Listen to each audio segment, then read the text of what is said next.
আজকে আপনাদের এই নারী সম্মেলনে দেখলাম ফেস্টুন ঝোলানো আছে এবং অনেক স্লোগান আপনারা দিয়েছেন। একটা ফেস্টুনে আমি দেখলাম তার ইসলাম নয়, প্রকৃত ইসলাম চাই বা আল্লাহর ইসলাম চাই। ইসলাম তো আসলে একটা, কোনটা আবার প্রকৃত ইসলাম কোনটা, এর মধ্যে পার্থক্যটা আমি আসলে বুঝলাম না। দেখেন, আল্লাহ রসুলের উপরে নাজিল হয়েছে সেটা কয়টা? একটা। আমাদের রসুল কয়জন? তিনি যে জাতিটা গঠন করলেন সেটা কয়টা জাতি? আজকে আপনি বলেন সেই এক আল্লাহ বিশ্বাসী, এক কোরআনে বিশ্বাসী, এক রসুল, এই জাতিটাকে একটা জাতি না হাজার হাজার জাতিতে বিভক্ত, শত শত। শুধু যদি বলেন হাজার হাজার তারিকা, হাজার হাজার মাযহাব, ফিরকা, তরিকা, দল, উপদল ইত্যাদি ইত্যাদিতে তারা বিভক্ত। তাহলে আপনি কোনটা নেবেন? হ্যাঁ, মানুষ বিভিন্ন দলে বিভক্ত হয়ে গেছে, আর এটা হওয়াটাই স্বাভাবিক।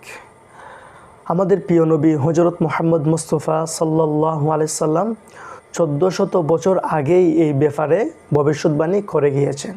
আর আমরা জানি আমাদের প্রিয় নবী হযরত মুহাম্মদ মুস্তাফা সাল্লাল্লাহু আলাইহি সাল্লামের ভবিষ্যৎবাণী কোনোদিনও ভুল হতে পারে না। সো মানুষ বিভিন্ন দলে বিভক্ত হয়েছে, এই ব্যাপার নিয়ে এত বাবার কিছু নেই, আহামরির কিছু নেই। আপনি বলেছেন মানুষ হাজার হাজার দলে বিভক্ত হয়ে গেছে, হ্যাঁ আপনার কথা মানলাম, কিন্তু আপনি যে বললেন হাজার হাজার মাযহাবে তারা বিভক্ত হয়ে গেছে, এটা কিভাবে বললেন? এটা কোথা থেকে বললেন? প্রিয় দর্শক শ্রোতা, এই কাঠের খেলোয়াড়ের মাথায় কি গোবর ভরা? আমি বুঝতেছি না ব্যাপারটা। ও আপনারা আবার বলতে পারেন আমি কেন ওনাকে কাঠের খেলোয়াড় বলতেছি।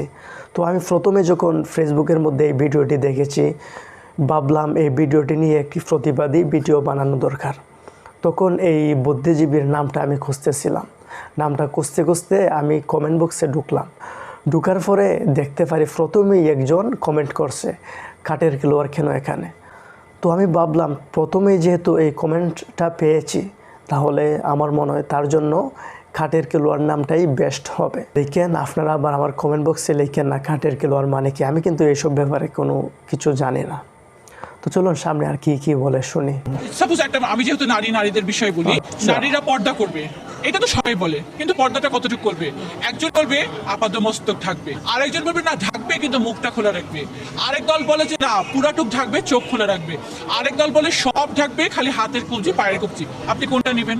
এক এক মোল্লা, যদি মোল্লাই বলেন বা আলেম বলেন বা ধর্মের ধারক বাহক বলেন, ধর্মের প্রচারক বলেন, যেটাই বলেন, এক একজন এক একভাবে দিচ্ছে। আপনি কোনটা নেবেন? তো প্রিয় দর্শক শ্রোতা, কাঠের খেলোয়াড়ের প্রশ্ন হলো বিভিন্ন আলেম বিভিন্নভাবে পর্দা করার কথা বলে।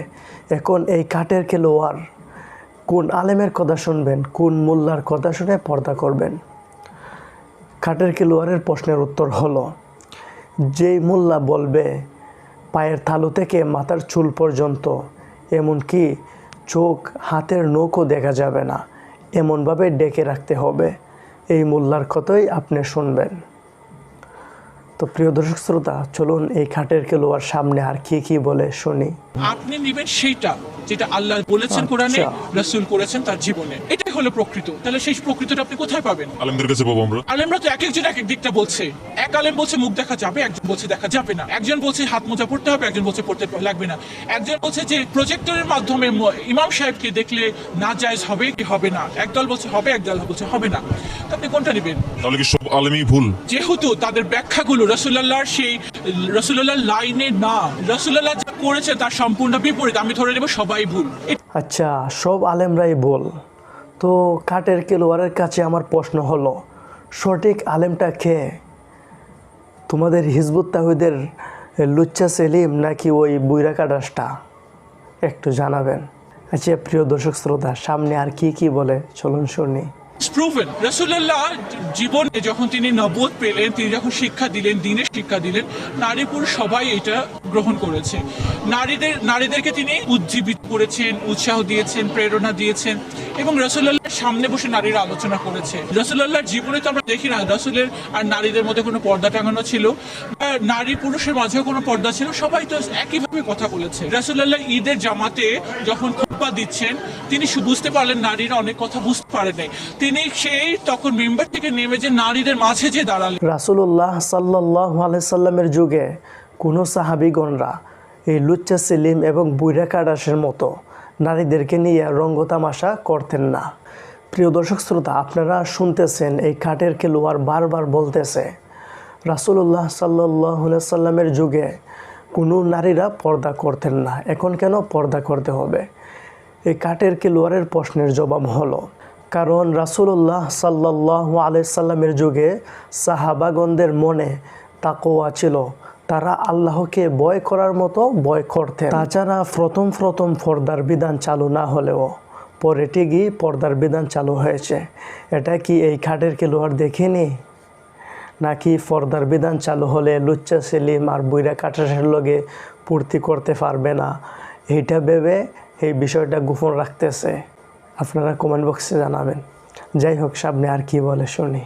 আজকে আমরা যেটা দেখছি, বিভিন্ন আলেমরা বিভিন্নভাবে ইসলামকে ব্যাখ্যা দিচ্ছেন। যত ব্যাখ্যা দিচ্ছেন সবগুলো হচ্ছে বাড়াবাড়ি। আল্লাহ কোরআনে বলেছেন, রসুলও বলেছেন, তোমরা দিন নিয়ে বাড়াবাড়ি করো না, বাড়াবাড়ি করলে দিন ধ্বংস হয়ে যাবে। ঠিক তোমরাও ধ্বংস হবে যেভাবে অতীতে উম্মারা ধ্বংস হয়েছে। আজকে মুসলিম জাতি 180 কোটি, পৃথিবীর বেশি সম্পদই মুসলিমদের হাতে। পেট্রোলিয়াম বলেন বেশিরভাগ মুসলিমদের হাতে, গ্যাস বলেন, কিন্তু আজকে তারা গোলাম। যখন তাদের হাতে কিচ্ছু ছিল না তখন তারা শাসক ছিল, তখন তারা পুরো পৃথিবীকে লিড দিয়েছে, তখন তাদের হাতে ছিল শাসন ব্যবস্থা, আজকে তারা হয়েছে গোলাম।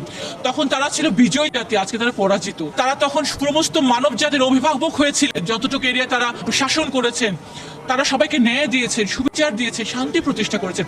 আজকে তাদের সমাজে, দেশে, পরিবারের, সংসারে, তাদের রাষ্ট্রে অশান্তি, তাদের নিরাপত্তাহীনতা। আজকে মুসলমানরা দুয়ারে দুয়ারে উদ্বাস্তু শিবিরে ঘুরে বেড়াচ্ছে, লক্ষ লক্ষ হাজার হাজার নারী তাদের সম্মান হারাচ্ছে, ইজ্জত হারাচ্ছে, উদ্বাস্তু শিবিরে তাদের দিন রাত কাটাচ্ছে, উদ্বাস্তু শিবিরে তাদের সেই ধর্ষিত হওয়ার কারণে তারা সেখানে বাচ্চা প্রসব করছে। এটা আপনি বলতে চান যে মুমিন, যাদেরকে আল্লাহ বলেছেন আমি তোমাদের অভিভাবক, আমি তোমাদের ওয়ালি, যাদের অভিভাবক আল্লাহ, তারা কখনো ধর্ষিত হতে পারে? তারা কখনো নিপীড়িত, নির্যাতিত, উপেক্ষিত, উদ্বাস্তু শিবিরে থাকতে পারে? নো। যা কিছু ঘটতেছে সব কিছু আমাদের নিজেরই হাতের কামাই। রাসূলুল্লাহ সাল্লাল্লাহু আলাইহি সাল্লাম 1400 বছর আগেই এই ব্যাপারে ভবিষ্যৎবাণী করে গিয়েছেন। সো এই ব্যাপারটা নিয়ে এত বাড়াবাড়ি করার কিছু নেই। তো চলুন সামনে আর কি বলে শুনি। বিকজ তারা ইসলামটা প্রচার করছে সেটা আল্লাহ রসুলের ইসলাম না। যে প্রক্রিয়া তারা ইসলাম প্রচার করছে, প্রতিষ্ঠা করার চেষ্টা করছে, সেটা আল্লাহ রসুল তরিকা নয়। আজকে হিজবুত তৌহিদ আবারও মানুষকে সেই 1400 বছর আগের সেই সঠিক দিনে ফিরিয়ে নিয়ে যেতে চাচ্ছে।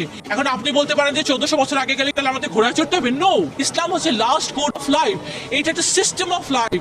এখানে আপনার পরিবার, সমাজ, রাষ্ট্র, শিক্ষা ব্যবস্থা, আইন কানুন, সব কিছু কিভাবে পরিচালিত করবেন সেটা দেয়া আছে। এবং এটা এতটাই কন্টেম্পোরারি, এটা এতটাই অ্যাডভান্স, এটা এতটাই মডার্ন, এখানে কোনো কিছু আপনার অতীত হওয়ার নাই। আজকে আপনি গাড়ি পেয়েছেন, আপনি গাড়িতে চড়বেন। আপনি প্লেন পেয়েছেন, আপনি প্লেনে চড়বেন। আজকে আপনি রকেটে যেতে হবে, আপনি রকেটে যাবেন আল্লাহর দ্বীনের কাজ করার জন্য। আজকে আপনি যেমনভাবে এই ইসলাম প্রচারের স্বার্থে ঘোড়া না চড়ে গাড়ি চড়তেছেন, পরে এরোপ্লেন, জাহাজ ইত্যাদি চড়তেছেন, তেমনিভাবে ইসলাম প্রচারের স্বার্থে এই যুগে আইসা আপনার জন্য পর্দা করা ফরজ, বাধ্যতামূলক। আপনি পর্দা করতেই হবে। আপনি যেহেতু মুসলমান দাবি করেন, তাহলে আপনি অবশ্যই পর্দা করতে হবে, কোরআন হাদিসের কথা মেনে চলতে হবে। তো যাই হোক, সামনে কি বলে শুনি। হিজবুত তৌহিদ মানব জাতিকে আবার সেই তৌহিদের প্রতি ঐক্যবদ্ধ করার চেষ্টা করছে এবং আল্লাহর সেই জীবন ব্যবস্থাটাকে, মানবরচিত জীবন ব্যবস্থাকে উৎখাত করে আল্লাহর দেওয়া জীবন ব্যবস্থাকে প্রতিষ্ঠা করার জন্য সংগ্রাম করছে, যেটা রাসূলুল্লাহ করেছেন। এই জন্যই আমরা মানুষকে সত্য পথে ডাকছি, প্রকৃত দ্বীনের পথে ডাকছি, প্রকৃত মূল মন্ত্রের পথে ডাকছি ঐক্যবদ্ধ হওয়ার জন্য। তারা যারা ডাকছে এক একজন এক এক তারিকায়, কোনো তারিকার সাথে আপনি আল্লাহর তারিকার, রাসূলের তারিকার মিল পাবেন না। হিজবুত তৌহিদ রাসূলুল্লাহ তারিকায় আবারও দ্বীন প্রতিষ্ঠা সংগ্রাম করছে। হ্যাঁ, গোটা জাতি দেখতেছে আপনারা জাতিকে কোন পথে ডাকতেছেন। কি আপনারা কি দেখতেছেন না? এই যে লুচ্চা সেলিম আর এই বুইরা গাডাস, তাদের কাহিনী কি আপনারা জানেন না? তো না জানলে সমস্যা নাই, আপনি ইউটিউবে সার্চ দিয়েন, দেখতে পারবেন। তো প্রিয় দর্শক শ্রোতা, সকলের প্রতি রিকোয়েস্ট থাকবে ভিডিওটি বেশি করে শেয়ার করে দেবেন। আপনার একটি শেয়ারও প্রতিবাদের কারণ হতে পারে। সে কিন্তু আমাদের ইসলাম বিদ্বেষী। যদি ইসলাম বিদ্বেষী না হতো তাহলে শত শত আলেমদের বিরুদ্ধে কথা বলতো না। মুসলমান নারীদের সর্বোচ্চ যে সম্মান, পর্দার মধ্যে তাদের সম্মান, তাদের পর্দা নিয়েও কথা বলছে। এখন থেকে যদি আমরা এই ব্যাপারে প্রতিবাদ না করি, তাহলে ভবিষ্যতে ব্যাপারটা কি হয়ে দাঁড়াবে একটু চিন্তা করে দেখেছেন? তো যাই হোক, আজকের মতো আমি এখানেই বিদায় নিচ্ছি। দেখা হবে পরবর্তী নতুন কোনো ভিডিওতে। এ পর্যন্ত ভালো থাকেন, সুস্থ থাকেন। আল্লাহ হাফিজ।